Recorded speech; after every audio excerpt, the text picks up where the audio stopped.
That's where we died at. All right, the Diddy files. Patrick CC brings us a banger, breaking down who Diddy, Diddy do it. Who did he do it to? Let's see. The extremely powerful executive Sean Diddy Combs has had an ominous presence in the music industry for the past 30 years. Yeah. From his suspicious involvement in the demise of Tupac and Biggie, his secretive ritualistic parties in the backrooms, as well as numerous accidental confessions, has made the public pre-decide that he is guilty of all accusations against him. Not only have multiple women filed formal lawsuits alleging him of violent sexual assault and humiliation, but now the federal government raided his home as they investigate his involvement in a global sex trafficking operation. Technically, at the moment, he is not being charged of any crime, but any day now, Diddy could feel the wrath of the American justice system. Today, we are going to unearth the secrets he never wanted the world to know, with the goal of determining one thing: did he do it or not? It's first very important to understand Diddy's potential involvement in the murders of— Didn't someone copyright that did he do it, bruh? Tupac and Biggie, because if you believe those allegations to be true, everything that happens afterwards makes total sense. In the mid-90s, Diddy, also known as Sean Puffy Combs, was in the middle of— Yo, I'm so weak, bruh. The infamous East Coast vs West Coast hip-hop rivalry. It all began with East Coast rapper and Bad Boy Records signee, the Notorious B.I.G, versus his enemy, West Coast rapper and Death Row Records signee, Tupac Shakur. And it ended with both of them being assassinated via drive-by shootings. Biggie's murder remains unsolved to this day, but in 2023 we learned that Keefe D was the shot caller for the group of individuals that killed Tupac. Although we do not know the specific details as to why these two rap legends were killed, through all the theories, key information, and first-hand recollections from friends and witnesses of both murders indicate that Sean Combs had involvement in both murders. Biggie and Tupac were friendly and actually respected each other at first. Tupac had begun rapping in 1991 and within 2 years already had earned a platinum album. Biggie was a crack dealer who recorded freestyles for fun, until someone sent his tapes to Puffy, who signed him to Bad Boy Records for $25,000. Puffy was also able to use his status— This man signed for $25,000. That's crazy. Like, hearing how much niggas get signed for now, and then this is Biggie, 25,000. That is insane, bro. A crack dealer who recorded freestyles for fun, until someone sent his tapes to Puffy, who signed him to Bad Boy Records for $25,000. Puffy was also able to use his status in the music industry to connect Big and Pac. Pac became a mentor to Biggie. He once even asked him to be his manager. I was there, nigga. I trained the nigga. He used to be under me like my lieutenant. The nigga, I used to come to New York. I used to do shows and let the nigga come on before I did Keep Your Head Up and Get Around. Because nobody knew the nigga in New York. And I used to tell the nigga, yo, if you want to make your money, you gotta rap for the bitches. Do not rap for the niggas. I told the nigga, don't rap for the niggas. Rap for the bitches. The bitches will buy your records and the niggas want what the bitches want. So all of a sudden he changed from being listen to party and bullshit. Listen to his style. He changed from that to Big Papa. Pac believes that Biggie used him as a blueprint. Now niggas rap for the niggas.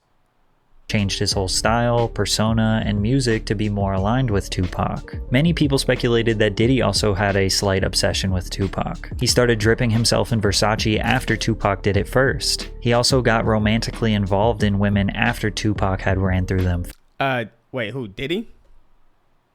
First, like Sarah Chapman, who ran around with Tupac in the 90s and is now the mother of one of Diddy's children. Pac's claims aged like fine wine when recently the internet figured out that Biggie's most successful hit, Juicy, was actually stolen by a Mississippi-based artist called Notorious B.I.G, who released a song called Big Daddy a year before Juicy that sounds exactly the same.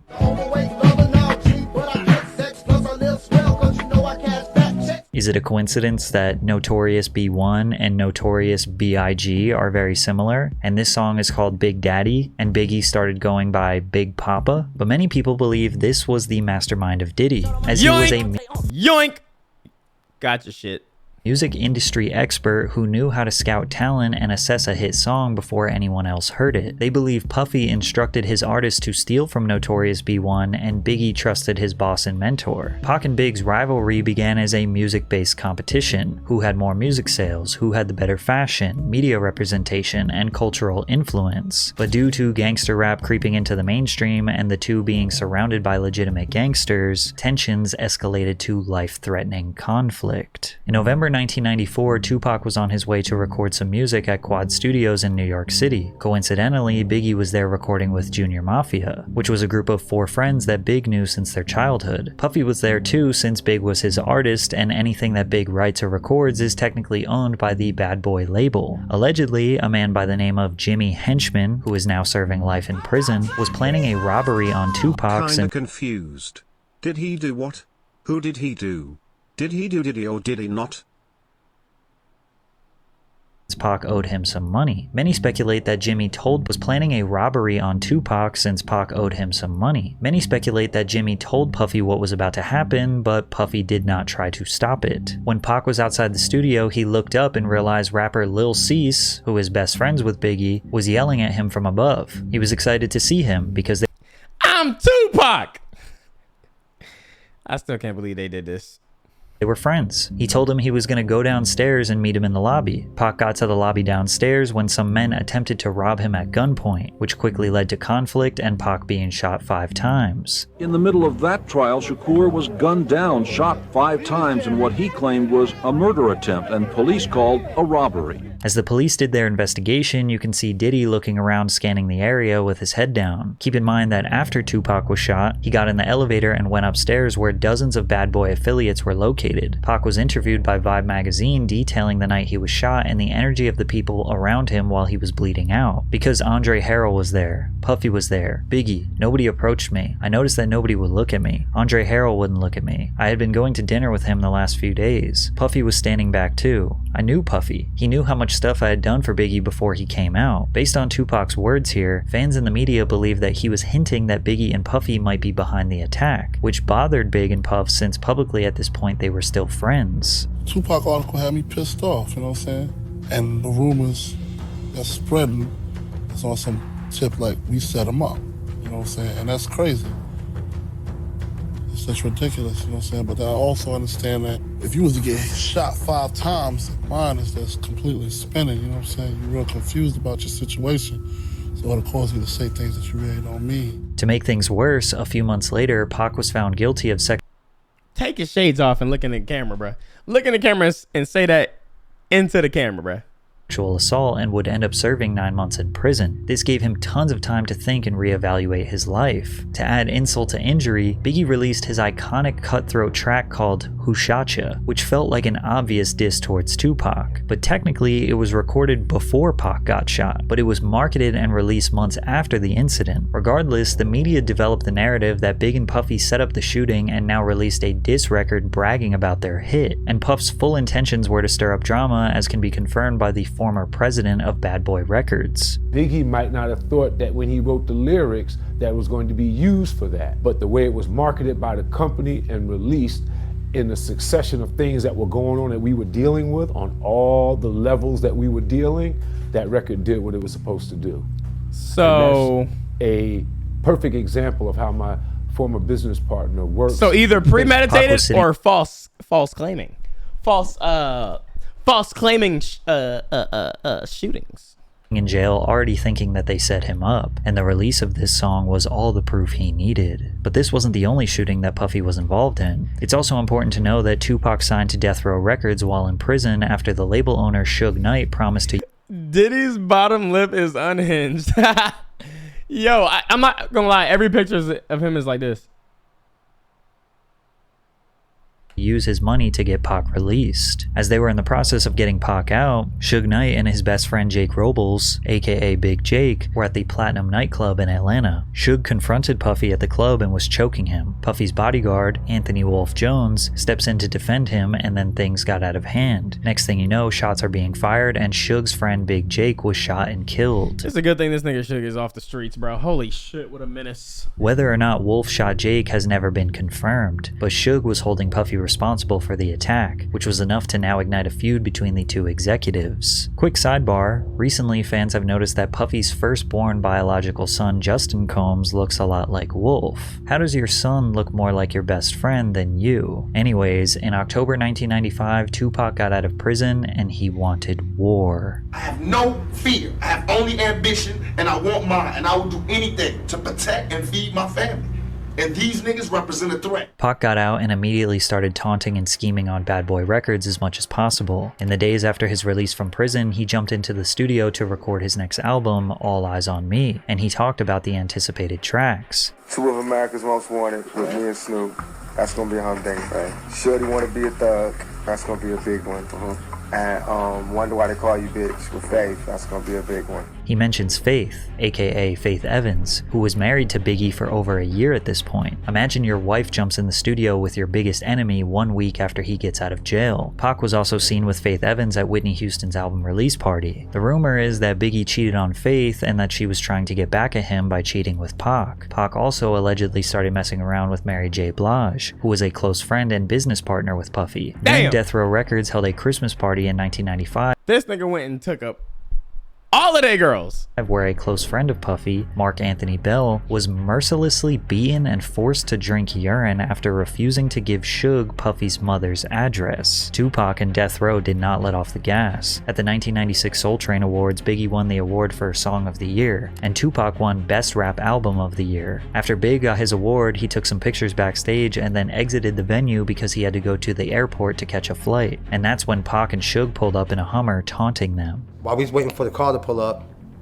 Suge and Tupac pulled up in the Hummer, and Tupac was really loud, yelling West Side, cursing, yelling a bunch of stuff, and Suge came from the other side and was like trying to actually walk up to us, saying he just want to talk to Big, like want to talk. But of course everybody got in front, it was a little yelling and arguing for a minute, but police and everybody got in front, kind of stopped everything. Despite Biggie's gangster lyrics, he was really a chill dude who didn't want to beef with Pac. Remember, he looked up to him. He always thought they were friends, but as we are speculating, he seemed to be a pawn in a much bigger operation. He knows you sent somebody to shoot him that first time. Is that true or false? Why? No, it's false. Why would I do that? Okay. Do you think he was just hyping a record, or you have no idea? I don't know what was the problem. I wasn't inside his head at the time. I don't really know what's the reason for him doing what he did. Tupac was a man on fire, a man who he believes was wrongfully convicted of a crime he didn't commit, was constantly being slandered by the media, and now feels was being disrespected by his biggest enemies. Man, why he palm his head like that? On top of being surrounded by real gangsters. He released a music video alongside Snoop Dogg called Two of America's Most Wanted, which featured a skit mocking Biggie and Puff. Pop, please don't kill me. It was Buff's idea. Oh, man. Bro, it's like thinking about it. Imagine if the reacting shit was in this time. Oh my God, bro. Oh my God, the reactions would be crazy. The reactions, the videos would be crazy, bro. The streams would be insane. I'm just a rapper, man. Please don't take me out the game. Interesting that Tupac himself instructed the Biggie actor in the 90s to say it was Puff's idea, as if he knew the truth. Then Pac released one of the most abrasive and iconic diss tracks of all time, Hit 'Em Up. He starts off the song claiming he had sex with Biggie's wife and then directly calls Biggie, Puffy, and Junior Mafia all bitches, along with various other threats. The pressure was on Bad Boy. Pac was not going to stop, and Puffy couldn't take the heat. Biggie's bodyguard, Gene Deal, recalls when Puff reached his tipping point. He said, I'm a businessman. I'm about making money, but something gotta change. I don't give a f if Pac gotta die, Big gotta die, or Suge Knight go to jail. Something's gotta change. Gene was taken back. He wondered if Puff realized that he just said he didn't care if his own artist died. At the same time, he still wanted to play gangster games. As we all know, these gangster games only lead to two outcomes: death or jail, and Tupac would meet his fate on September 13th, 1996. Pac and the Death Row Squad were attending the Bruce Seldon vs. Mike Tyson boxing match in Las Vegas. Hyped up from the testosterone and the energy of the fight, Pac wanted some action. A Death Row associate pointed out Orlando Anderson to Pac, who was a Southside Crip gang member, a rival to the Pyru Blood set that was affiliated with Death Row Records. Pac went up to Orlando and punched him in the face. Then Death Row associates put a beating on the man. Later that night, Suge Suge and Tupac were driving down East Flamingo Road to Club 662 when suddenly a white Cadillac pulled up beside them at a red light and opened fire on Tupac. He was hit 4 times, with the fatal shot piercing his lung. Just last year, Las Vegas police arrested a man called Dwayne Keefe D. Davis, who was a shot caller for the group of individuals that committed this crime, and he orchestrated the plan that was carried out. Ironically, Keefe D has been confessing his involvement publicly on the internet for years. In 2008, he confessed that his nephew, Orlando Anderson, the man that Tupac punched earlier that night, was the one who actually pulled the trigger. Keefe D has now identified his own nephew as the murderer of Tupac Shakur.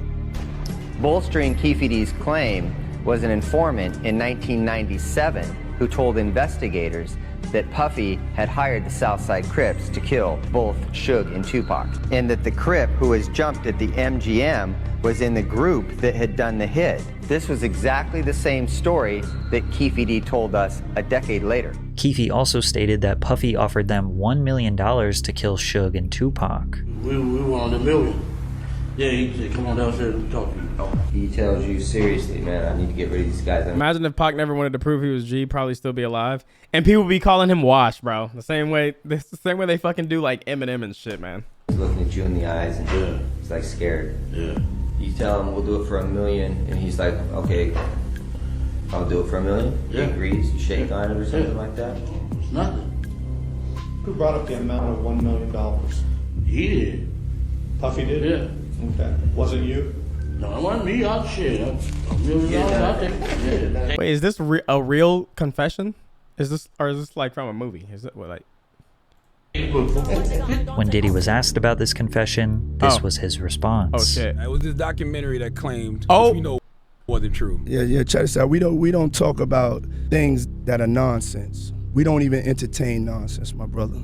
So we're not even going to go there, with all due respect. But I appreciate you as a journalist asking. Thank you. As you can imagine, Death Row was likely seeking retaliation for the murder of Tupac. Everyone at Bad Boy Records knew they were not safe, but they were especially not safe in Southern California. An LA kingpin called Gene Deal, Diddy's bodyguard, and warned him that there was a hit placed on Biggie in LA. This somebody did 26 years in the federal jail as a kingpin, brother.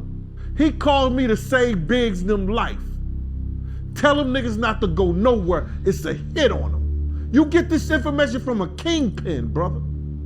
Chaz Williams. Despite knowing all this information, in February of 1997, they headed out to Los Angeles to promote Biggie's new album, What the fuck? Life After Death. Puffy also wanted to record some of his album, No Way Out, in LA. Lil Cease, Biggie's best friend, claims that Big wanted to be in LA. If he say go, we going. If he stay, we staying. Big wanted to stay. I always tell people that, yo, why everybody always go, why y'all was there so long, or why you didn't tell him to go home? He's the boss. We're here because of him. Damn, bro, y'all should have been like, but dog, like, really think about this though. A kingpin that had did years, hard time, is telling you not to go. Don't you want to be alive? And if he feel like it's no threat and he wants to be here, it's our job to stand down with him. Biggie was not taunting the West Coast. He genuinely loved being in LA. He received a lot of love from fans, promoters, radio DJs, despite being surrounded by his enemies. Instead of claiming to be the victor of his beef with Tupac, Biggie wanted to use his life to inspire change and squash the East Coast versus West Coast beef. The truth is, over the years, Puffy and Biggie had made so many enemies that they didn't really know who was after them, but they overstayed their welcome in the City of Angels, and Big's demise came on March 9th, 1997. After presenting an award at the 1997 Soul Train Awards, the Bad Boy crew attended the after party hosted by Vibe magazine at the Peterson Automotive Museum. Biggie left the party riding in the front passenger seat of a Chevrolet Suburban SUV with Puffy and other entourage members driving directly in front of them. As they stopped at the first red light, a dark-colored Chevrolet Impala pulled up alongside Biggie's SUV. The first light, bro. Known assailant inside the Impala rolled down the window and fired multiple shots at Biggie's vehicle. Biggie was hit numerous times by gunfire, sustaining 4 gunshot wounds. One of the bullets struck him in the chest, causing severe internal injuries. He was immediately rushed to the Cedars-Sinai Medical Center, but pronounced dead at the hospital that night. So what happened? Well, Puffy's business partner said that they had used up all their budget on security, so they couldn't hire. Crazy how it was in the same place. They was both in the passenger, and it was 4 shots, bro. Extra security for this evening. Keefe D was also at this party and offered protection. Puff told him to stand down. Puff decided to ride in the separate car located in front of Biggie's. Then he gave his security guard, Gene Deal, very strange instructions rather than maximizing Big's protection. I tried to ride on the side of the car. Puff said, "Yo, Gene, what you doing?" I said, "I'm riding on the side of the car. I'm having my gun out." So he says to me, "Gene, if you don't get in this car, you ain't gonna never work for Bad Boy ever again." I said, "Man, how the f you gonna try to tell me how to do my job?" He said, "Gene, we don't need that look. We don't need that look. Get in the car." As I go to get in the car, this motherfucker reached down and let his seat all the way back. So now I gotta put my legs sideways. I'm like, "Yo, what the fuck is you doing?" I said, "You ready?" He said, "You ready?" I said, "Kenny, run the next 3 lights." Kenny said, "For what?" I said, "Motherfucker, run the next 3 lights, Kenny, or I'm gonna drive." Kenny just took off. The first car ran the red lights, but the car behind them did not follow. They decided to stop at the red light. Lil Cease had his head hanging out the window trying to holler at some girls. Then out of nowhere, the shooting took place. According to an FBI agent, Phil Carson, who worked on the case for several years, Suge Knight hired Amir Muhammad to carry out the execution. However, the agent says that the original target was not Biggie. They were targeting Sean Puffy Combs. Gene also believes this story is the truth. I believe it was meant for Puff. The people that tried to kill Puff that night, for whatever reason, because we had some beef with some Muslim cats in Soul Train too. For whatever reason, the people that's trying to kill Puff, Big became a casualty of Puff shit. When they rushed Big to the hospital, Lil Cease, who literally looked the shooter right in his face, gave a description to Gene. This is what he said. Little Cease at the hospital, he said a Muslim shot Big. And I said to Paul, with the blue suit, white shirt, blue bow tie, he said, "Gene, how you know?" I said, "That motherfucker walked up to Puff car first."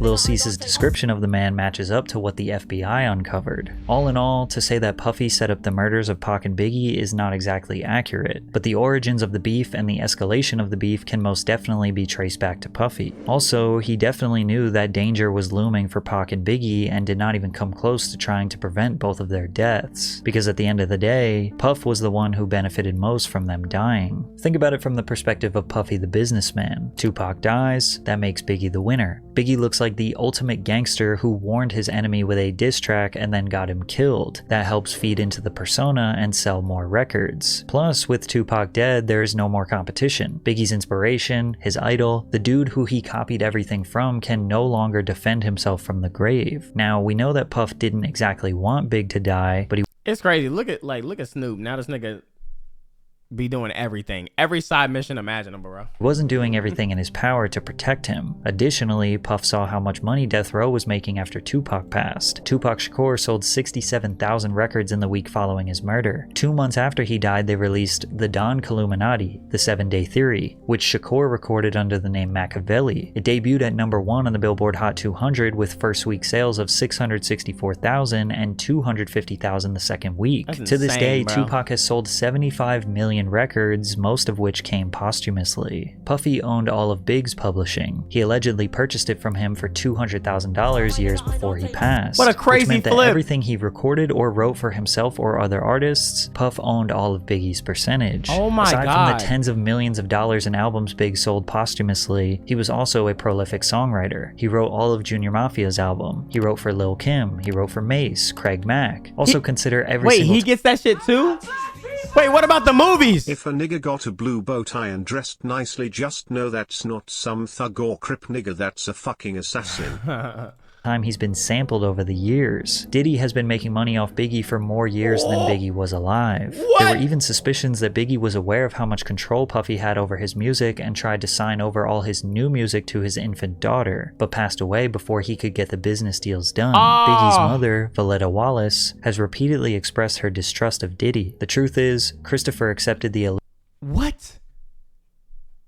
Wait, why niggas not listening, bro? Why niggas not listening? Danielle just texted me and said he don't need to be watching this. Demir just watching the stream. Wait, if she's been saying this like what? Hello? Illusion of a friend. Even as a producer, you get a percentage as a writer, since our beat is technically writing. So yeah, he's making bread forever off it. Oh my gosh.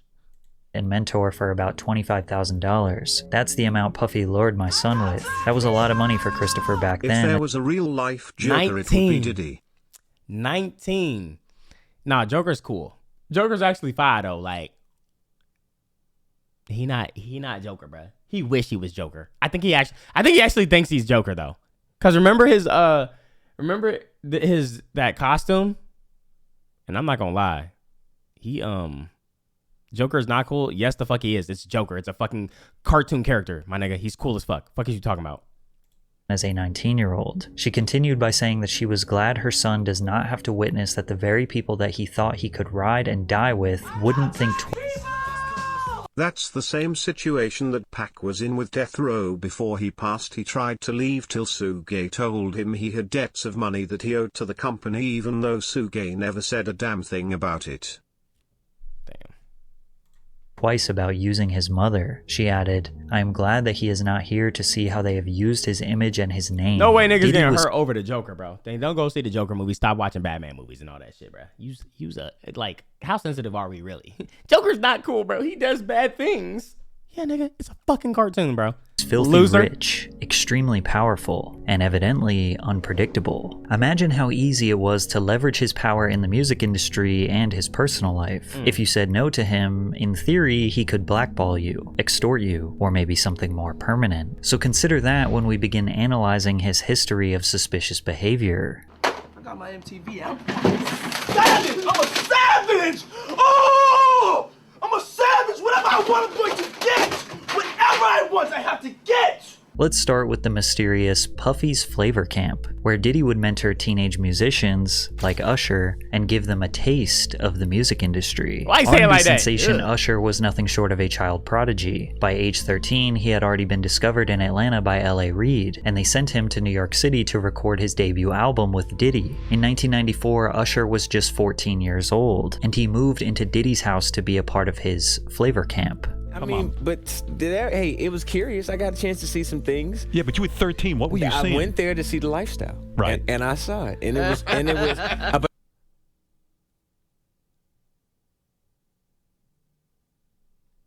Oh, nah, did he? I don't know if I could indulge and understand what I was even looking at. He was probably looking at people fucking and doing drugs and all that shit. Pretty wild. So nobody tried to, some woman didn't come along. I didn't say that. Okay. I didn't say that. What I did say is that there were very curious things taking place, and I didn't necessarily understand it. Usher has been very reluctant to discuss what happened when he lived with Diddy. In a 2004 article with Rolling Stone, he said, Puff introduced me to a totally different set of shit. Sex, specifically. Sex is so hot in the industry, man. While he was in New York, he lived at Puffy's house in Scarsdale. There was always girls around. You'd open a door and see somebody doing it, or several people in a room having an orgy. You never knew what was going to happen. Some people look at this as nothing short of grooming a young boy. One time, Diddy himself detailed what living with Usher was like. Back in the days when he was like 10 and I was a little... Do y'all remember that video where Diddy had a group of teens and told them to get him some fucking donuts or some shit, and the walk was over 3 hours to Brooklyn in the middle of the night? What the fuck? Nothing short of grooming a young boy. One time, Diddy himself detailed what living with Usher was like. Back in the days when he was like 10 and I was a little bit older, his older brother, we used to fight over the Frosted Flakes. You know what I'm saying? Before pause was invented. You know what I'm saying? But it's my brother for real. We used to actually wrestle off of the Frosted Flakes because he used to always get them early than me. Now he's one of the richest stars in the world. And What the f did Puff just say?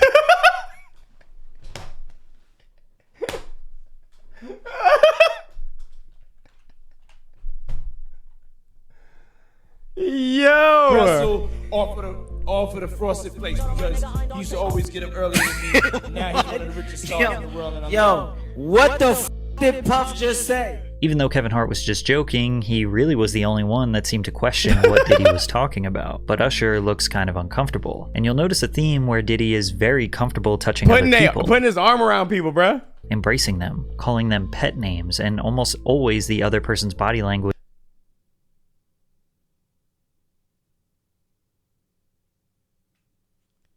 Did he just kiss this nigga on the fucking head?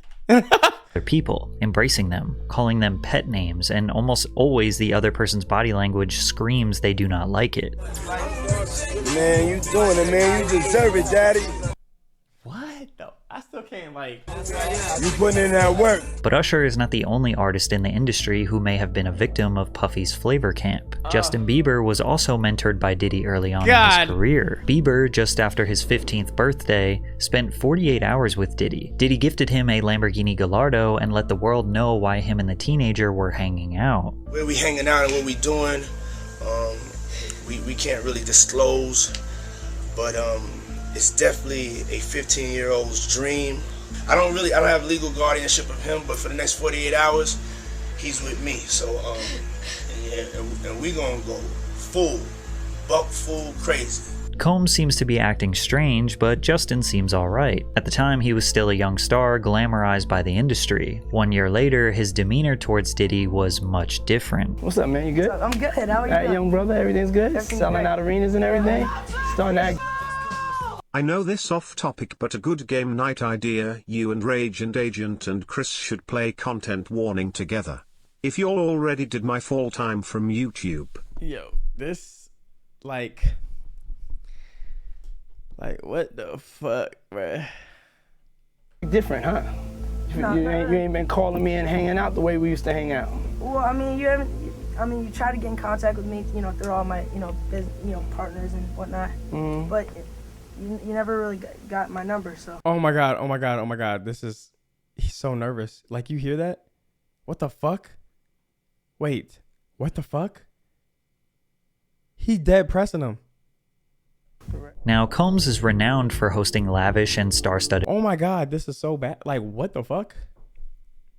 parties that have become legendary in the entertainment industry. Diddy parties are famous for attracting A-list celebrities across all industries. I had the craziest mix, Combs told Oprah. Some of my boys from Harlem, Leonardo DiCaprio after he'd just finished Titanic, I had socialites there and relatives from down south. Diddy parties are typically hosted at luxury venues or his own private residences. The media were quick to anoint him the modern-day Gatsby, a title he embraced with open arms. "Have I read The Great Gatsby?" he said to a reporter in 2001. Kinda reminds me of what Wayne and Birdman had going on. I am the great. Yeah, no, I'll never forget that infamous picture of them dapping up each other and then kissing. Gatsby. However, many people forget that one of Diddy's first parties ever resulted in the deaths of 9 attendees. What? In 1991, 22-year-old Sean Combs was the promoter of the Heavy D's and Puff Daddy celebrity charity basketball game at City College's Nat Holman Gymnasium, the infamous Puffy Party where a stampede occurred, taking the lives of 9 people. Some of the hottest I think she's just passed out. rappers in the game were set to attend. Boyz II Men, Phife Dawg, Big Daddy Kane. Yo.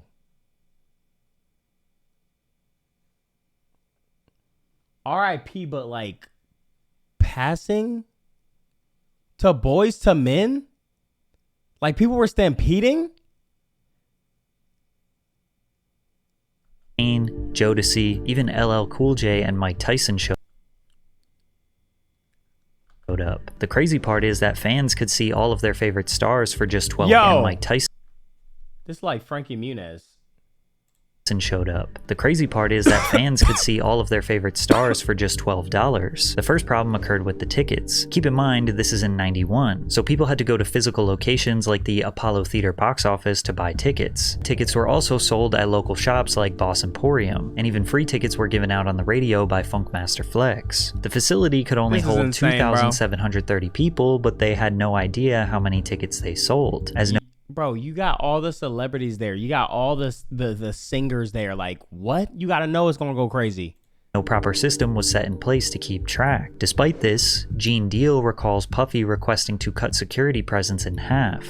This particular day, Puff calls me the day before we supposed to do the party and say, yo, Gene, I don't need y'all to do the security outside. I got the FOIs to do it.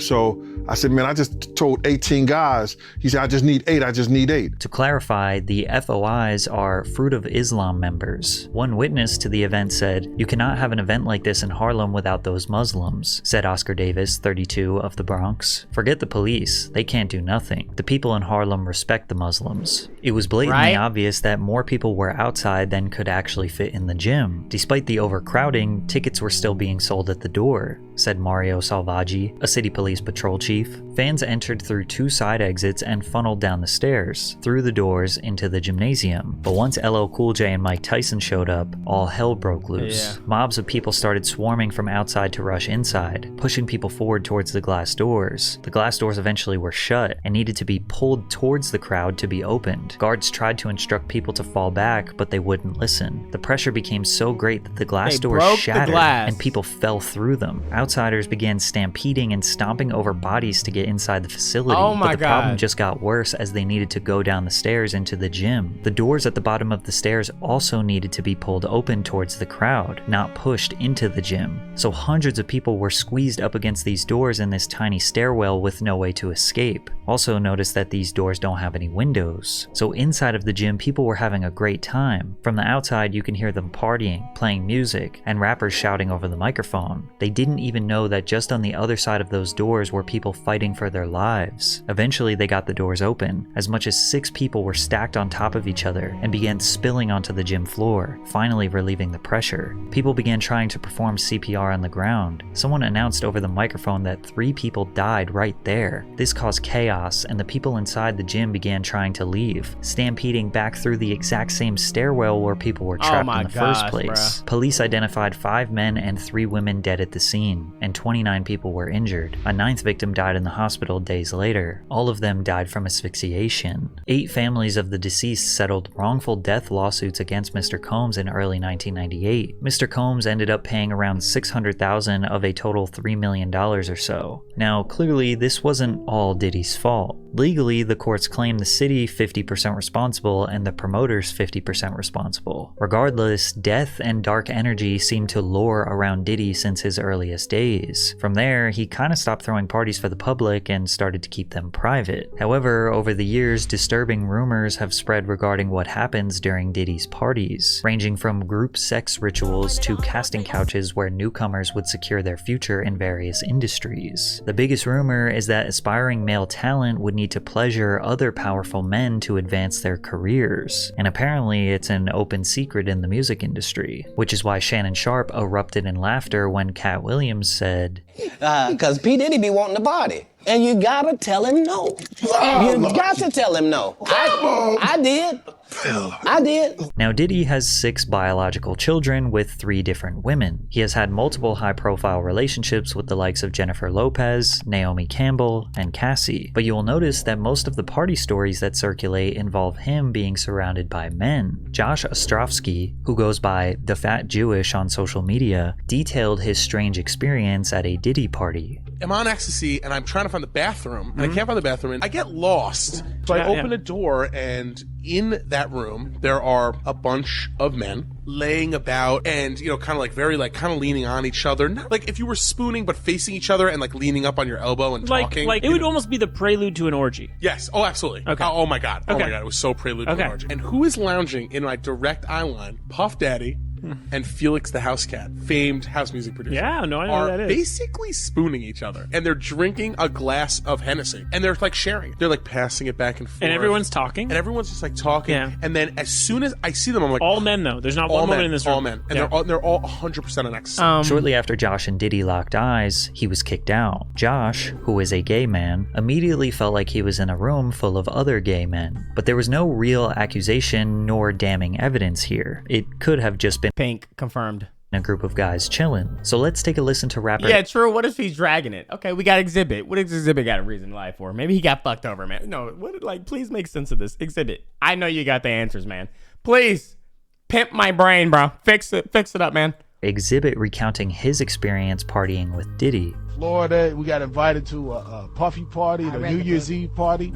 He invited us to the house because he wanted to go to the club after. Puffy calls me outside. He's like, "Hey man, that girl you know about?" He's like, that's the devil, man. You know what I'm saying? I was like, "What you mean that's the devil?" So we get into the truck. He said, "Let's go to this club." You know, we sitting there bobbing to the music, and then she pointed over the corner. It's two dudes kissing. You know what I'm saying? I'm like, "The f is this?" And then she pointed another direction. It's another dude over there, like, butt-ass naked dancing. You know what I'm saying? We take off, man. Based on X's story, it seems like Diddy brought him to a gay club. Or maybe coincidentally, Exhibit just looked at the only 2 gay couples in a regular club. True. 50 Cent also recalls one of the yeah, first... let's make it make sense. Now 50. Now 50.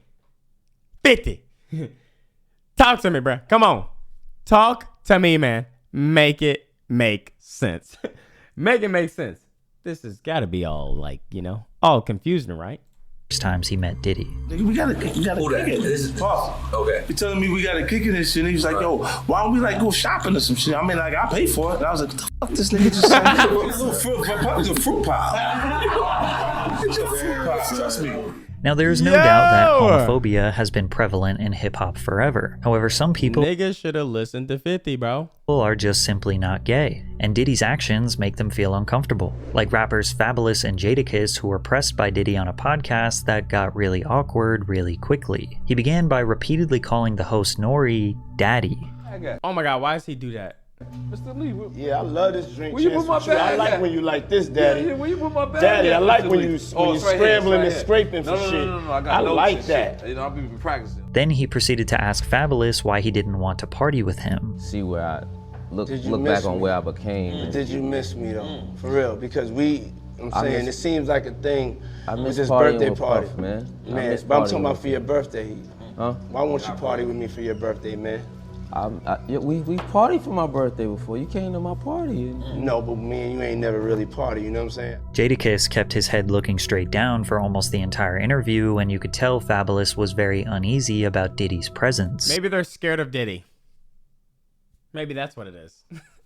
Chat, I'm trying to be devil's advocate, but it's not looking good. Okay. This nigga's, you know. Dontavious Caldwell Pope. It's Give us your story.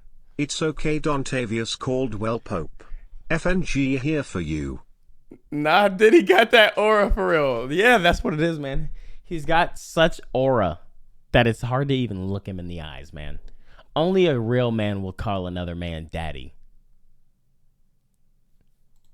When Diddy was confronted about it, this was his response. What is he wearing? Oh, scrambling and scraping for shit. That was you. Scrambling. What? You said, I like when you do it like that, Daddy. When you scrambling and scraping Oh my God, he's been questioned about this before? Okay, hold on. for shit. Hey, man. Nah. I mean, You don't go back and look at that stuff and laugh? I mean, it could be funny. I don't really be on it like that. Yeah. It seems like he genuinely has no idea why people thought what he said was weird. He says things, he doesn't even know what he's saying is like fruity. You know what I'm saying? Like, he says something fabulous and he goes, "Yo, but me and you, we ain't party. Like, we need to party."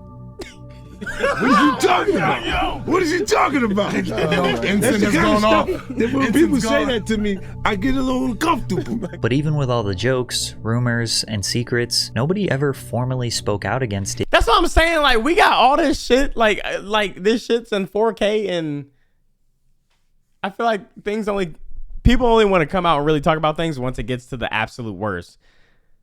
And then that's when once like they see a couple people talk about it, then they want to, jump on the, oh, okay, bet. Yeah, this nigga weird. He for real weird, bro. He been saying all this shit. It's like, yo, oh my God, what took so long? Why did we wait until like this nigga's like trafficking around the world, bro? Why do we wait until this man is allegedly trafficking around the world to say shit, bro? NDAs, true. That could be a thing. Diddy and accused him of assault or abuse until 2019, when his ex-girlfriend Gina Huynh spoke publicly about what it's like to be in a relationship with him. Keep in mind that Gina was a side girlfriend for Diddy. The public didn't know about her because his public relationship was with Cassie Ventura, who he had been on and off dating for a decade. He had caught me texting another man. We were in his closet and he like pushed me and I fell to the ground. He like stood over me. He avoided my face, but he like started 50 been saying it from day one, kicking this nigga back in. punching me like on the side of my head, and I was just like covering my face. He like stomped on my stomach, like took the wind out of my breath. I couldn't breathe, pleading to him like, can you stop? And he like stopped for a little bit. He like grabbed my hair from the back and like was like punching the back of my head. She also claims that she was pregnant with his child in 2014. You mind telling me what happened with that pregnancy? He was like, you're gonna get an abortion, right? I was like, I don't know yet. And then he offered me $50,000 to get rid of it, but I turned it down because I just loved him. Gina did not take the money, but she also did not have the child. 4 years later, she got pregnant again. Gina goes on to detail multiple other instances of emotional and physical abuse, but she never filed any formal charges. It wasn't all the way until November of 2023 that someone finally filed a formal lawsuit against Diddy. After that, the floodgates were opened, and Sean Combs' dark past crept out of the shadows. I'm like, there's a little, from what I just heard, but I'm gonna give it the benefit of the doubt. Who cares? Like, it's like Diddy at the end of the day, but it's like some of that. In the lawsuit, Cassie Ventura, his longtime girlfriend, accused Mr. Combs of repeated physical abuse over about a decade. As you can imagine, this lawsuit and these allegations. Well, that ironic tie coming from a man that won't speak about being on Epstein Island. What are you talking about, bruh? I got a story about this. Wait, what? Oh my God, Krishna went to a P. Diddy party. Ew. You went to a P. Diddy party? Yeah, wait, no, what the fuck? I actually do have a short story about Diddy, though, like relating to this part specifically that's about to come up. Okay. It's like so random, bro. So basically, there is this producer that I used to work with. We just like fell out, but I used to work with him like when I was friends with Tori, and we would just like cook up for him and whatnot. Mm-hmm. And we would like, he would have opportunities on his end, and I would have opportunities on mine that we would just like trade. You're like, oh, I'm working on this, send shit for this, and then vice versa, right? So one day he texts me and he's like, yo, I see you in LA. Come to the Diddy spot and cook up for this R&B tape he's doing, right? So I took a screenshot of that text and I put on my close friends, and I was like, damn, I'm kind of tired today. Do I go to this nigga's house and cook it up, or I just chill, right? And bro, one of my friends who's a professional boxer, he swipes up on the story. He's like, nigga, you go to there, you finna get touched. I was like, what the fuck? So I asked him, like, what is he talking about? And he's telling me all these allegations and shit. And I was like, damn, that's crazy. And then a second person swiped up on my close friends and said the same shit. So I was like, what the fuck? I'm gonna just stay home and chill. Yeah. And then literally like 2 days later, the shit that you're about to watch like came out to public about him like allegedly R-wording somebody in the whole like case. So I was like, damn, like imagine I went to his house and cooked up with him, and like that would have been my first time meeting him. So like after I left, I would have put that on my story and be like, oh, this is a huge accomplishment, whatever the fuck, right? Like that would have been cooked, bro. Oh my God, crazy. That would have been. They said you got diddled, bro. I didn't go to his house, bro. What the fuck? Nigga, I stayed home. Oh my God. Holy shit. Niggas warned me. But yeah, that's crazy, bro. Like, I don't know. I feel bad for the people that like the producers or anybody in general in the music industry that like worked with him in person, bro. Because like people probably looking at them crazy, bro. Nah, your people, they looked out. I feel like that's what more people need to do. Be like, yo, don't do that or da. It's like, yeah, maybe a big opportunity, but it's like, bro, do you understand like what the fuck could happen? Yeah, I didn't even know nothing. I didn't know nothing about like the parties or like shit. I just knew like, oh shit, Puff Daddy nigga, like, oh shit, that's cool. That'd be a crazy opportunity to go like, because at the time he was making an R&B album. Yeah. I don't even know like how successful that album was that dropped, but I was like, damn, I'm gonna just stay home, bro. Like, something ain't right, bro. What the fuck? Yeah, no, that's insane. Yeah, but yeah, that's Nah, Krishna, we can smell the Diddy drizzle on your breath. Shit that you finna watch, tight shit. W story, thank you, appreciate it. Yeah. All right. Chat, there's some people that know this information, like know this type of stuff, and will still go anyway because they need that bag, bro. Nigga, nobody want that Krishna booty. Nobody wants. How you gonna say that about my man's Krishna? I bet if he went, Diddy would point him out first and be like, "Bring him here, bro." Like, what are you talking about? Don't come at my man's like that, bro. I got you, dog. Extremely viral. After all these years of shady rumors, weird behavior, and dark secrets, the entire world was prepared for Diddy's decline. Chill. This is not the time, bro. This is not the time. Y'all stop laughing. Focus up. Ventura and Combs met in 2005 when she was 19 and he was 37. He heard a song she was marketing called Me and You. He then contacted Ryan Leslie, who wrote Cassie's first single, and paired Bad Boy Records with Leslie's Next Selection imprint for the release of Cassie's debut album. In August 2006, Cassie released her self-titled album under Bad Boy Records. The pair formed a close relationship through working together. Yo, Jay, I'm gonna be honest, okay? I feel like a man or a woman who are like in their 40s or whatever, who intentionally go for like 19-year-olds, freshly 18-year-olds. Like, there's got to be a little something, like, you know, there's got to be a little something wrong with them if they not really into girls that's around their age. Like, okay, like maybe, okay, like you're 40, like maybe like 30, 25, but 19, like they still got teen in their age is like, that's not like, what? Why you even want to be around an immature little 19-year-old anyway, bro? Like, I don't know. Together for several months as Cassie became the face of Diddy's fashion label, Sean John. In 2007, Diddy separated from his longtime partner, Kim Porter, and started dating Cassie. Cassie alleged that Combs controlled nearly every aspect of her life, from her career to having access to her personal medical records. She claims he was frequently violent, physically abusing her multiple times a year, and that he often plied her with copious amounts of drugs, which made videos like this one seem awfully suspicious, where Cassie seems to be hiding from Diddy. What you gotta say now? What you gotta say now? You ain't got shit to say. When you put It's like he's playing with his daughter, bro. Like, this is what the fuck? your girl on the snap, baby, yo, babe.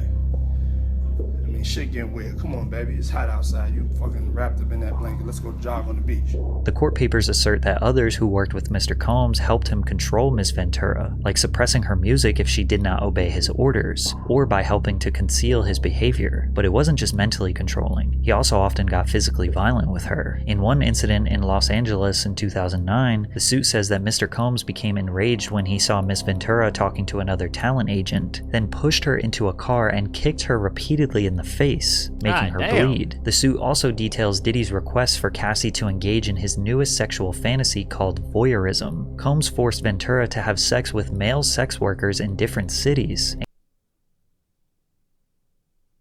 Oh my god, he's a cuck?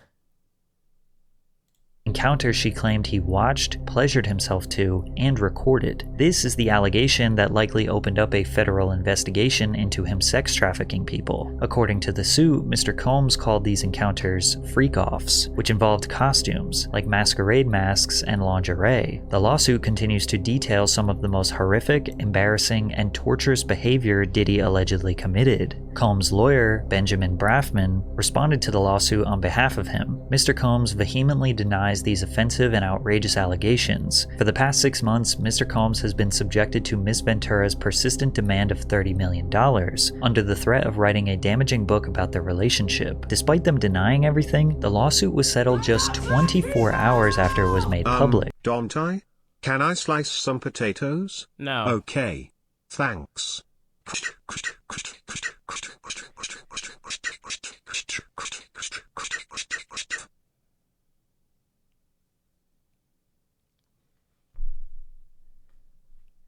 Are you locked in? Like, are you locked in? We don't know how much, but due to the severity of the charges, the public assumed that Diddy coughed up tens of millions of dollars to keep her quiet. And while Combs likely believed that he escaped Cassie's lawsuit unscathed, a woman named Liza Gardner filed a lawsuit on November 23rd. Gardner claimed that she and a friend met Combs and singer-songwriter Aaron Hall at an MCA Records event in either 1990 or 1992. They returned to Hall's apartment for an after party where she was offered more drinks and was coerced into having sex with Combs, who assaulted both her and her friend. In another complaint filed the same day, Joy Dickerson Neal alleged that in 1991, she reluctantly went on a date with Combs, who intentionally drugged and sexually assaulted her after their dinner. Diddy denied the allegations through a spokesperson who claimed that the women's claims were fabricated and accused them of exploiting the Adult Survivors Act. The New York's Adult Survivors Act temporarily eliminated the civil statute Wait a of minute, he got off to masquerade masks. Wasn't this nigga on The Masked Singer? Bro, it's like, this is exactly why, like, if you like artists or some shit like that, you should just like the music, bro. Like the music, and then just probably just, you know, not, if you get it too deep into it, bro, you're not gonna be listening to shit. These niggas is weird, bro. These niggas is weird, bro. Like, what the fuck? Freak offs? They were publicly called freak offs, bro. Publicly called freak offs. Oh my God, bro. I don't even want pictures with niggas, bro. I don't even want pictures with niggas, bro. I don't even want to know. I don't even want like to be like it to be a thing that I was with you. Like, stay over there, bro. Limitations for survivors of sexual assault, which gave them the right to file a lawsuit against the perpetrator regardless of how long ago it occurred. Then another woman came out. Jane Doe alleged that Combs, his longtime lieutenant Harve Pierre, and a third unidentified assailant gang-raped her when she was 17 at Combs' Manhattan recording studio in 2003. Pierre, who previously served as president of Combs Bad Boy Entertainment, had also been sued by a former assistant, who alleges he used his position of authority as plaintiff's boss to groom, exploit, and sexually assault her several times between 2016 and 2017. The lawsuit further claimed that men trafficked Doe across state lines from Detroit to New York City on a private jet, supplied the teenager with drugs and alcohol until she couldn't consent, and then violently assaulted her. The complaint also included several photos that Doe alleges were taken at the studio that night, including one where she is sitting on Combs' lap. "Enough is enough," Diddy said on Instagram. "For the last couple of weeks, I have sat silently and watched people try to assassinate my character, destroy my reputation and my legacy. I did not do any of the awful things being alleged. I will fight for my name, my family, and for the truth." But it wasn't just women accusing him. In February of 2024, Combs' former producer and videographer, Rodney Lil Rod Jones, filed a federal lawsuit against Combs, alleging Combs sexually harassed, drugged, and threatened him. According to the lawsuit, Rodney Lil Rod Jones lived with Combs between September 2022 and November 2023, during which he worked on Diddy's most recent album, the Love Album, Off the Grid. As Combs' videographer, Jones allegedly secured hours of footage and audio recordings of Combs engaging in illegal activity. The activity the suit alleges includes acquiring drugs, soliciting sex workers, providing lace drinks to minors, and sexual assault. Jones alleges— Wait, he's got all this on camera? Is that he was the victim of constant unsolicited and unauthorized groping and touching of his anus by Mr. Combs. Mr. Jones was forced by Mr. Combs to work in Mr. Combs' bathroom as Mr. Bro, that nigga look nothing like me. You're forcing it. You're literally forcing it. Combs walked around naked and showered in a clear glass enclosure. In the lawsuit, Jones also alleges that Young Miami, who is Diddy's most recent girlfriend, was among those who were paid a monthly fee by Diddy to work as his sex workers. Jones believed Diddy was grooming him with the goal of passing him off to others. While on a yacht in January of 2023, Jones alleges he was introduced to Oscar-winning actor Cuba Gooding Jr., who proceeded to grope and fondle him until being forcibly pushed away. Jones claimed that Diddy, who had dominion and control over Gooding Jr., failed to step in. Also in Jones's lawsuit, an unnamed rapper is mentioned. Not Cuba Gooding Jr. He did it for a Grammy though. He was promised a Grammy for Producer of the Year if he engaged with sexual acts with men. Wait, did he get the Grammy? Wait, he did it? Oh, he was saying if he did. Oh, I was about to say. Did you not listen to the story? Damn, Diddy giving out Grammys? Let me call him. Did you read, my nigga? As having been on Diddy's yacht, where they were allegedly seen consorting with underage girls and sex workers. Oh my God. This rapper is described as a Philadelphia rapper who dated Nicki Minaj.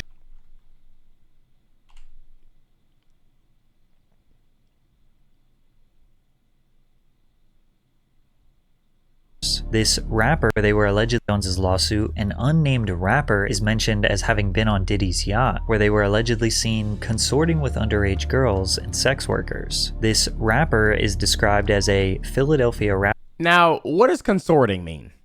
Get up! Get up!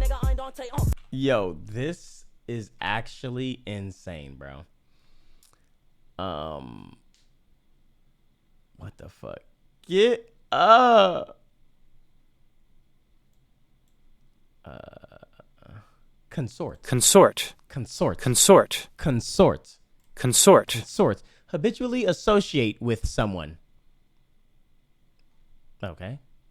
Rapper who dated Nicki Minaj. Rapper Meek Mill is from Philadelphia and dated Nicki Minaj from 2014 to 2016. That same unnamed rapper, also an unnamed R&B singer, and producer Stevie J allegedly engaged in sexual intercourse with Diddy. This allegation has people looking at that clip of Meek Mill in the pool with Diddy calling him Meek!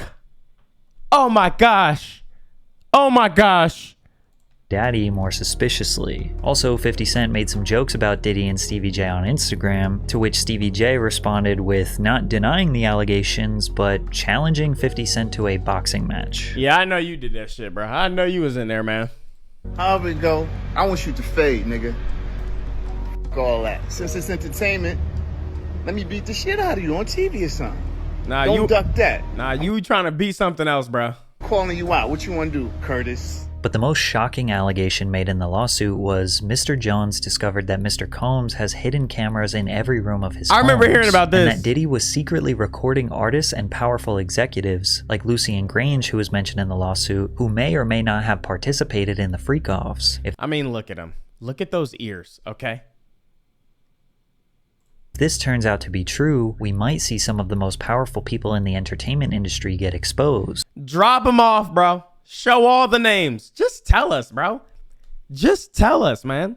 I mean, I'm sure they got to make sure it's 100% true, because this is literally like altering, like life-altering shit, legacy-altering things.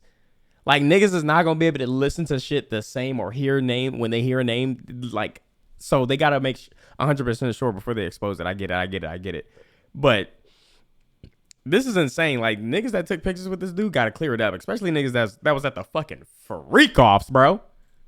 And 50 Cent wants to be a part of the expose. He said on Instagram, shaking my head, "This is gonna be so good. What you wanna bet I'm gonna get these tapes? I'll pay top dollar for them." It's so crazy because he's like the only, like, he's like one of the main celebrities that I see like actually hyping this up and gas to see the names. Nobody even, the other celebrities ain't even like looking this direction. They all like this right now, bro. They literally all like this. I wonder why. Why are they not in the comments like, right, 50? This nigga's weird. Because they might get that reply back. Bitch, I was at the party and you was at the party too. Oh my God. I don't go. Oh my God. 50 was a Golden Gloves boxer. Stevie J better hurry back to cradling Diddy's balls. Nigga gon' get himself killed for his zaddy. Why did it pause there for his zaddy? Go to Puffy's parties. However, it seems as though Sean Combs' reign of terror may be over. On March 25th, 2024, Homeland Security agents and other law enforcement officers raided Diddy's homes in Los Angeles and Miami due to a possible ongoing sex trafficking investigation. Jesus. Homeland Security expert Hal Kempfer added some insight that the evidence they're looking for includes laptops, flash drives, and anything that would connect Combs with the allegations. Bro, they gotta find something, bro. Especially if they saying he got cameras all over his house. You know that he got shit in the bathroom. That shit weirder within itself. Oh my God, imagine what they could. Oh my gosh. This could actually be insane. The amount of celebrities that we can see. Wait a minute.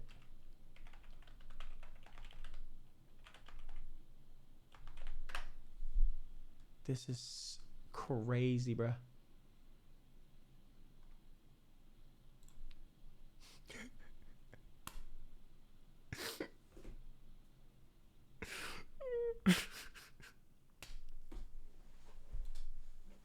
Of course. Of course. had a picture with everybody, bruh.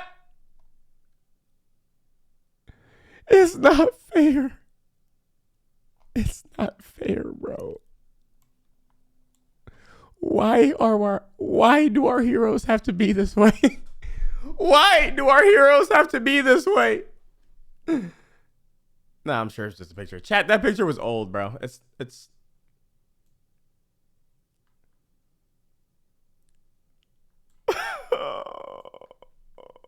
one's more recent, bro.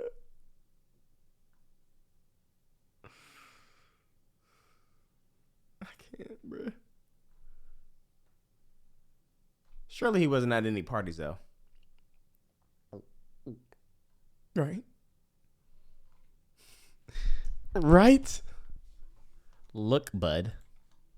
Everybody know ain't no party like a Diddy party, so. Yeah, that's what's up. Bro, I don't care about LeBron, man. I don't even watch basketball. You're done. You're cooked, buddy. As of right now, we don't know what they found, and technically the feds never... It's not what it looks Chat. like, Ty, I swear. Chat. Chat. I think Bron just talking. Like, y'all know how he just be saying shit? Like, talking about a book. Like, yeah, man, this book is actually good and it's actually telling this. And the nigga be on the first page. I think he just want to be trying to fit in, bro. On shit that he know he shouldn't even want to be fitting in, bro. Yeah, ain't nothing like a P. Diddy party, bro. Ain't nothing like a Diddy party. And then you hear all this news. It's like, no, I thought like it was just the same, bro. I thought it was just the same. ImDOntai, free my zaddy Diddy. He innocent. He ain't do nothing. I mean he a real gangster, who don't like watching their girl get blacked by 3 6'8" niggas from the block. You know? Ain't nothing more gangster than getting your back blown out by Stevie You J. right, W excuse. It's not an excuse. It's not an excuse, bro. It's like, but I'm just saying based off the things that, bro, LeBron literally will openly record himself fucking up lyrics and still post that shit. Of course he trying to fit in, bro. Ain't nothing like a Diddy party. Never formally announced... Okay, what was this donation? What was this donation? What they were looking for or why they were there, but it's safe to assume Diddy lawyer entered the chat. Based on the allegations, conveniently, Diddy was not even in the United States during the time of the raid. According to TMZ, Combs' private jet was spotted on the ground in Antigua, in the Caribbean, shortly after news of the raids broke. Many people believe he is fleeing the country. And today, Homeland Security expert Hal Kempfer added some possible ongoing sex trafficking investigation. Homeland Security expert Hal Kempfer added some insight that the evidence they're looking for includes laptops, flash drives, and anything that would connect Combs with the allegations. As of right now, we don't know what they found, and technically the feds never formally announced what they were looking for or why they were there. But it's safe to assume, based on the allegations, conveniently, Diddy was not even in the United States during the time of the raid. According to TMZ, Combs' private jet was spotted on the ground in Antigua, in the Caribbean, shortly after news of the raids broke. Many people believe he is fleeing the country, and today it seems like Diddy is spiraling. He just posted on social media trying to see who in the industry is on his side. He did what now? Hey, yo, right now though, for real, yo, I need to know who with me, you know? Like just straight up, like I don't have the time. If you with me, let it be known. If you don't with me, be quiet. And just in case you wanted some more twisted allegations and insane conspiracy theories, take a look at the founders of Uptown Records, the people who gave Diddy his very first job in the music industry. Andre Harrell, dead at age 59. Heavy D, dead at age 44. Kim Porter, dead at age 47. And Al B. Sure, who was just in a coma for 2 months and almost lost his life. Al B. Sure is also the father of Diddy's oldest adopted son. His life. Why has he got a snapback on? Al B. Sure is also the father of Diddy's oldest adopted son. Al B. had a child with Kim Porter before she left him, married Diddy, and had children with him. Al B. has recently been trying to reach out to his oldest son, hoping that he will leave Diddy and come back home, and when he got out of his coma, he strongly insinuated that Diddy was the reason behind it. We're going to be producing the Al B. Sure life story. So hold on to your britches, and you'll really understand how I ended up in a coma. You're really going to need to call Homeland Security. Now, why would Diddy want the people who got him into the music industry in the first place to all be dead? I don't know. Your guess is as good as mine. But it seems like almost everyone around Sean Combs for his whole career either dies, disappears from relevance, or speaks out against his devilish ways. Yet nothing bad ever seems to happen to him. He just seems to get more successful. Running it back, free Diddy, he innocent. He ain't do nothing. I mean he a real gangster, who don't like watching they girl get blacked by 3 6'8" niggas from the block. You know? Ain't nothing more gangster than getting your back blown out by Stevie J. Yo, what is Stevie J known for again? And rich. Is it a coincidence? Maybe. But for now, we will just have to see how this all plays out. Based on everything you have learned in this video, you probably think he is guilty. But as of right now, he is innocent until proven Diddy. Ah ha ha! Hey Dontai, I love your streams. I've been watching since the old Bucketeer Dontai. Just taking the time to wish you a good rest of your stream and a good night cat time party. Crazy Dontai shake W tie. What? Yo, I appreciate you. Did he do it? SmackDown recap? Stevie J known for blowing Diddy's back out. Bro, there's gotta, like, he did something before that. Diddy ain't just want to blow his back out off the what happened? Wait, I forgot about SmackDown. SmackDown, what do we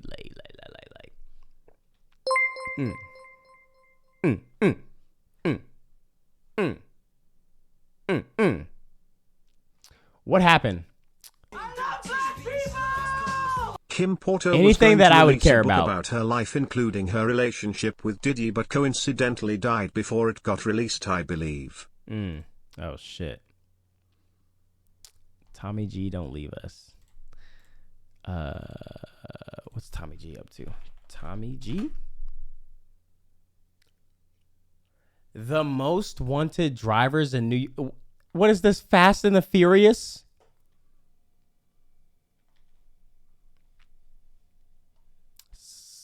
Suspect OBJ video.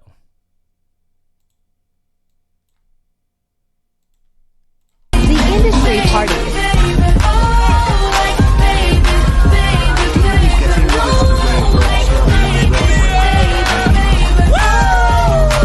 The industry party.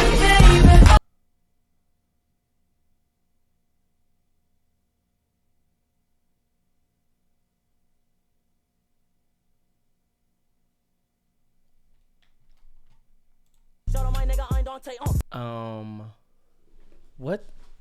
Was he just twerking? No, Bieber was not given neck, bro.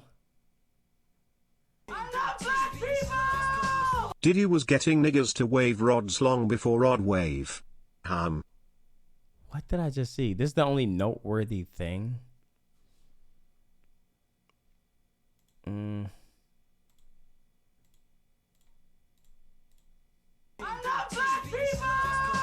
Now that's just coke sniffing.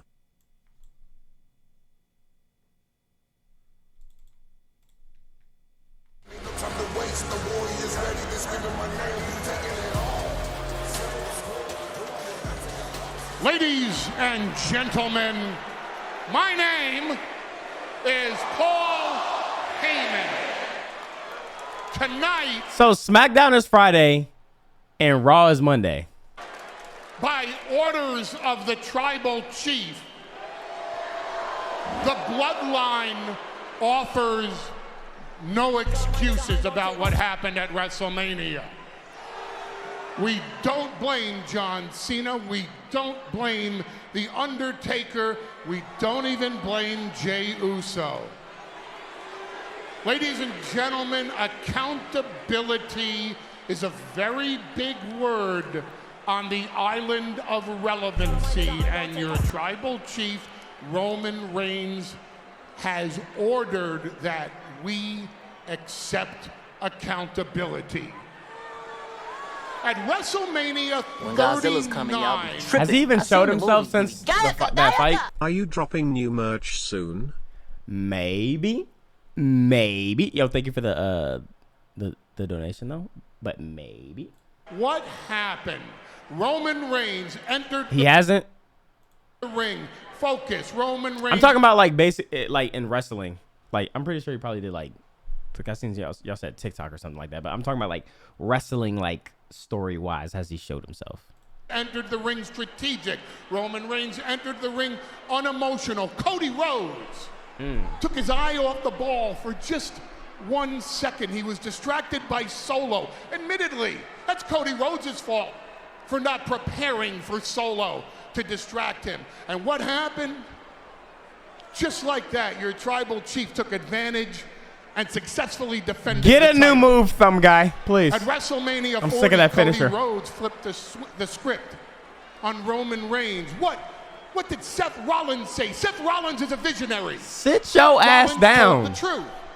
Seth Rollins said to Cody Rhodes, I will be your shield. The one piece of unfinished business in Roman Reigns' life. Don't I in chat, I need your honest answers. Are your nipples sensitive? Like I'm about to bust sensitive. No, and why would you even want to know that, bruh? Roman Reigns had a chair in his hand at WrestleMania 40. And he could have smashed Cody Rhodes with it. And he could have smashed Cody Rhodes with it.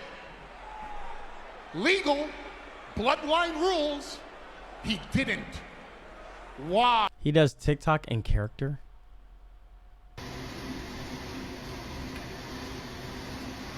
Move! What the fuck?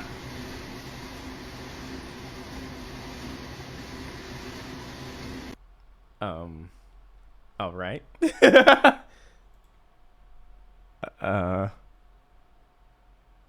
It's okay, buddy. You get him next time, man. You'll get him next time, man. Why?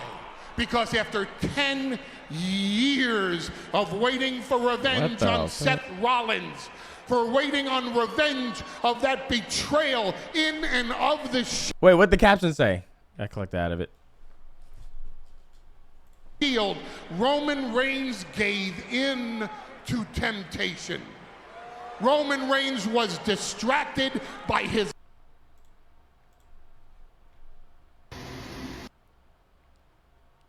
Yesterday we mourned. Today is day one.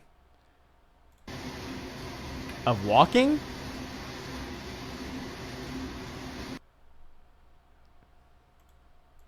lust for revenge on Seth Rollins. He Hold took on, his chat, is that a real thing? I knew girls could be sensitive AF, but can guys bust a nipple action? Like dead ass? Dude, you're so weird. eye off the ball. Cody. Ah, okay. Getting back. I need your help. On top. I can't type in chat for some reason. Yes, you I can. wanted to announce the 29-month sub anniversary. I don't believe I'm banned or anything. But if I am, do you mind checking? If you're banned, it would literally say you're You banned gotta from watch chat. the history of the bloodline. It's so good. I watched the history of the bloodline. I couldn't post it though because I think it got blocked. Unless I was able to post it, then you got to search it up. But I'm pretty sure it got blocked. But I think it's on Twitch. I think it's still on my Twitch. Cody Rhodes was prepared. Cody Rhodes was strategic. Cody Rhodes was focused. Cody Rhodes was ready. And like that, it was over. Ladies and gentlemen, your new undisputed champion is Cody Rhodes. I know he's not switching sides. But like a phoenix, Okay, never mind. rising from the ashes, your tribal chief. Niggas can definitely get aroused by nipple play, my G. Expand your horizons, Duke. Do I look like Losing Duke to you? And winning matters. That last Dono opened a whole new tab and signed into PayPal instead of refreshing their Twitch. Do I look like, bro, what do y'all be saying, man? Right? So he talking? No! Losing and winning matters, right? I can't wait for this new Planet of the Apes. So there's consequences to losing, right? he lost He lost 034 since John Cena, by the way. Yeah, this Nick, bro, because he does this shit and thinks it's gonna hit as his fucking finisher and it misses every time. Right? Shit pisses me off. So that means consequences need change.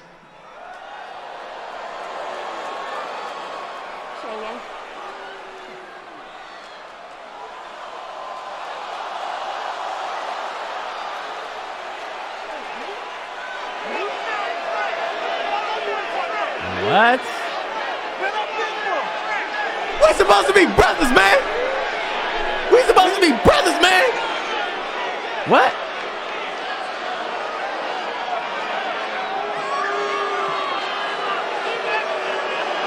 I'm my brother.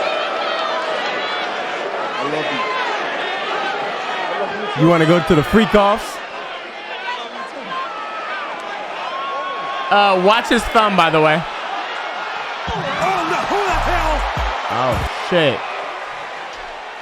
Who the fuck is this? Wow. Oh, my God. Wait, do you know who that is? No. That's the son of Haku, who has been wrecking shop in It's Japan another for years. nigga, bro. Well, now he's wrecking Jimmy Uso. It's another nigga. Is that the cousin or something, bro? They bringing a whole family trio.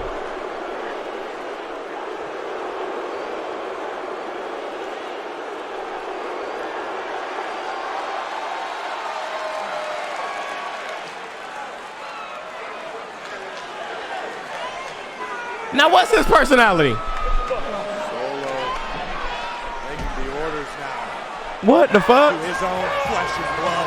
Hello chat, are you ready for a daily jerk off Shit finally landed. Start stroking now. What? /3, 2, keep stroking. 1. Okay, finish.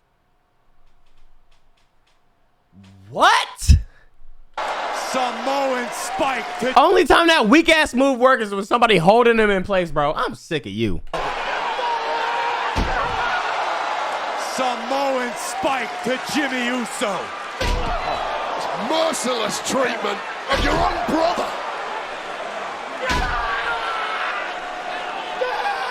Take this. Yeah, take this.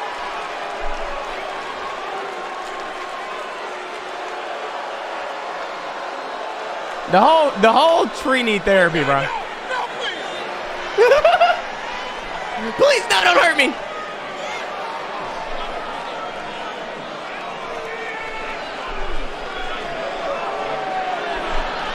Actually.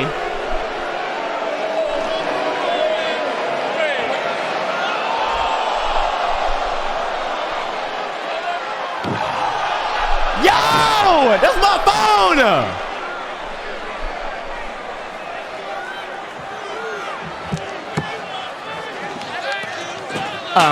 Oh. Target now with a steel chair.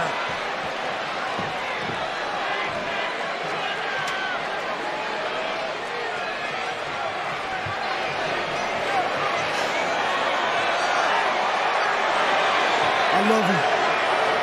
I love you.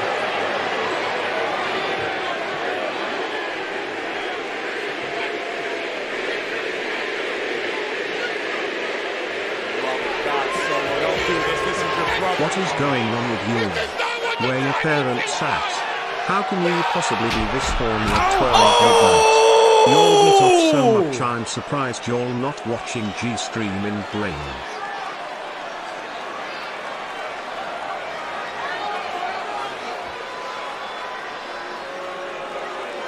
Yeah, I ain't gonna lie, boo. Boo! Boo!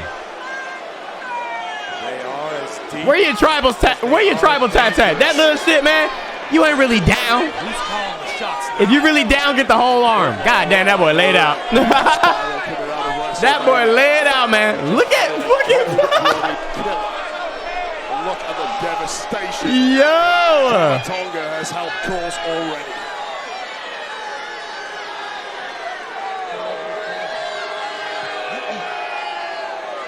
My tribal teeth. Did you get your phone, dog? Bro, how many more niggas is gonna come out the woodworks, bruh? Holy shit. We cannot reflect on WrestleMania 40 forever, especially with the pending challenge. WWE's first premium live event of the year, heading to Backlash in Lyon, France. Where wait, is this is this recent? Either the fastest rising star in all of WWE, LA Knight, or the phenomenal AJ Styles.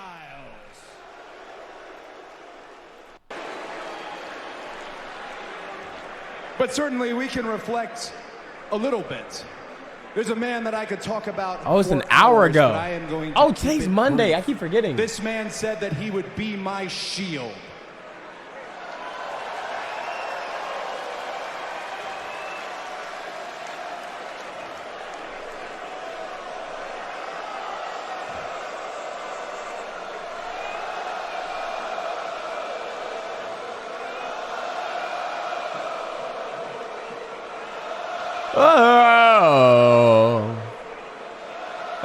He said he would be my shield. He certainly did that. He is a man of his word. I know he's sitting at home watching right now, and I want to thank him. Thank you very much, Seth frickin' Rollins.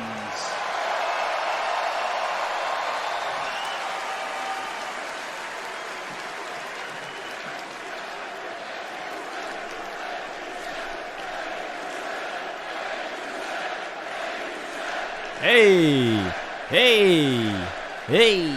Another friend of ours did a little reflecting yesterday. The Rock.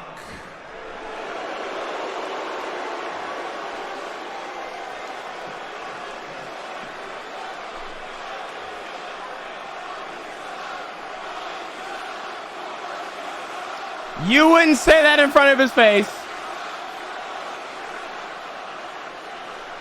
Of course, it was news to me that Rock did a 10-week training program, that Rock flew in the best talent all around the world of different skill sets to spar with. But they did. The greatest strength they were behind a barrier, actually. And conditioning team that money could buy. I don't think The Rock has one more match left in him. I think he's got a lot more. Okay, Chad, that was my one per wrestling reaction. That was my one per wrestling. That was my one per wrestling reaction. Chad, I gotta do one every time we react to wrestling, Raw or SmackDown. Maybe I will bleed, but no amount of training and preparation, nothing that you do can stop the fact that if I'm gonna bleed, you're gonna bleed with me. Okay, he talking his shit. And of course, whenever you talk about The Rock, you gotta talk about the bloodline. Boo! Boo! Their family's malfunctioning. Last week, the introduction of Tama Tonga by order of the tribal chief. Right? Who the fuck is Tama Roman Tonga? Reigns was nowhere to be found. Right? Scary, I think he's... So more questions than answers. The last little bit of reflection that I want to do out here, I want to bring somebody to the ring who knows the bloodline very well. Somebody who was a friend of mine.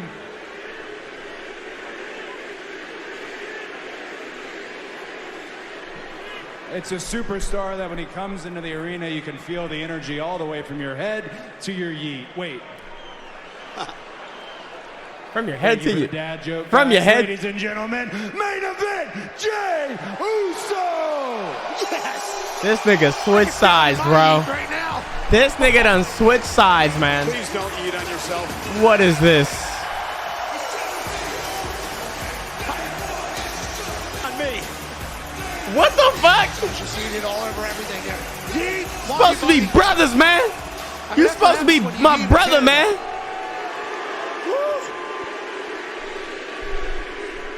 We was brothers, man. How the fuck he get to the ring so fast? You are the #1 I think they edited for the World it. Heavyweight Championship.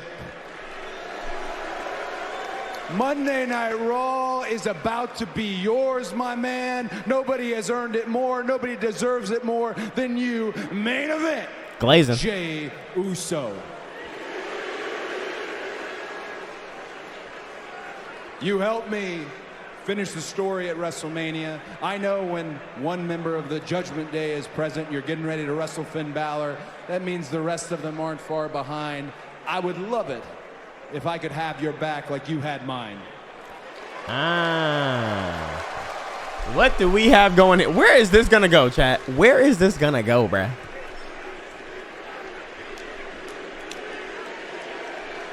Hey, man. Hey, I appreciate that, Oos.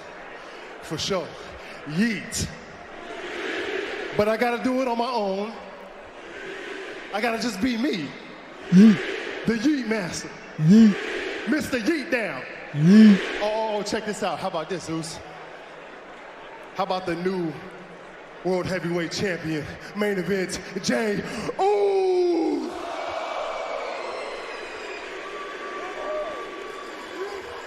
Yeet. Everybody's eating. See, you don't need me. You gotta be you. You do it by yourself. I totally understand. Good luck, my friend. We like brothers, man. You like my brother, man. Remember, Jey Uso is here on Monday Night Raw. Oh, Jay. Oh. One other thing. RKO out of nowhere. Batista bomb.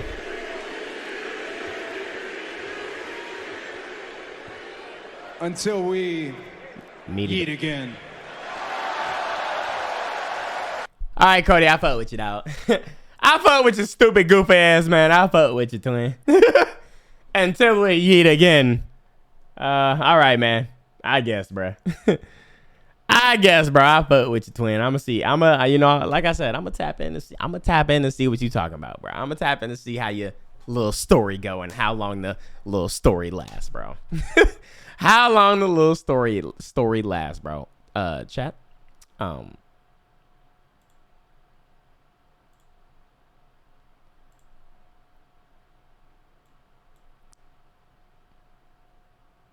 Chat, 6 hours. 6 hours today.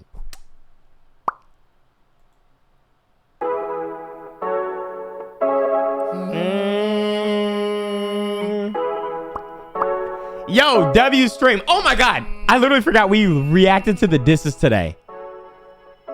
The Oblivion with the 5 get the subs. I appreciate you. I forgot we reacted to the disses today. Yo, I gotta post that shit ASAP. I will literally post it. I will post it when I get off here, man. But chat, I appreciate y'all, man. W stream, bro. W stream. We could check out that Tommy video tomorrow. To be honest, bro. I'm down to check that out tomorrow. But yo, I appreciate y'all, man. Oh yeah, we still gotta do it. We still gotta do Alien. Bro, they really want me to start Shadow War. I'ma get to everything. Hold on. A nigga with some new dreams and a sexy mama. Oh, I see. Let's play. The sky is blue. Oh, finally been dreaming of this for a while. Oh no, you bodied the breakdown. You bodied the breakdown, bro. I appreciate you, man. Wait. Somebody just said you gotta react to Kendrick's diss. It was confirmed real. Is there anybody else that can confirm that in chat right now? Couple days I'm playing and I'm laying on the beach cooling out. Asking myself, are you happy? And I might think this is the route. We'll see by tomorrow, bro. We'll see by tomorrow. And if it's real, like, you know, we're reacting tomorrow. But I doubt it. He lied. He's a liar. It was AI. All right. Turning back. The days, the weeks, the time. It all seems like